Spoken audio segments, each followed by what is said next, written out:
دوسری غلطی جو خاوند حضرات کرتے ہیں وہ یہ ہے کہ بیوی کو ہر وقت طلاق کی دھمکی دیتے ہیں۔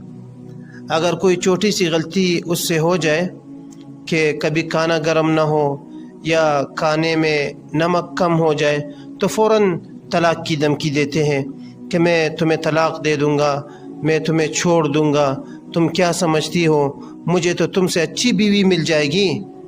یاد رکھنا، جس خاوند نے بیوی کے سر پر طلاق والی تلوار لٹکا دی، اب اس بیوی کو کبھی سکون نہیں مل سکتا۔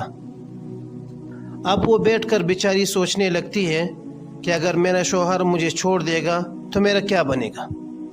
پھر یا تو وہ اپنے والدین کو اپنے راز بتانے لگ جاتی ہیں، کیونکہ وہ یہ سمجھتی ہے کہ اگر میرا شوہر مجھے چھوڑ دے گا تو میرے پاس تو ایک ہی آپشن ہے اور وہ ہے ماں کے گھر جانا۔ اس وجہ سے اپنے والدین کو اپنا رازدار بناتی ہے۔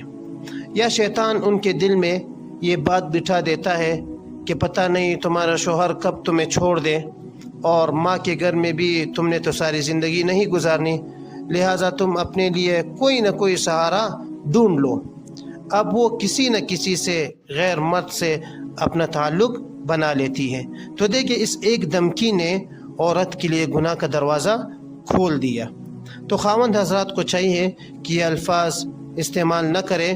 اگر آپ اپنی بیوی کو تسلی دیں گے، مطمئن کریں گے، تو آپ کا گھر آباد ہوگا۔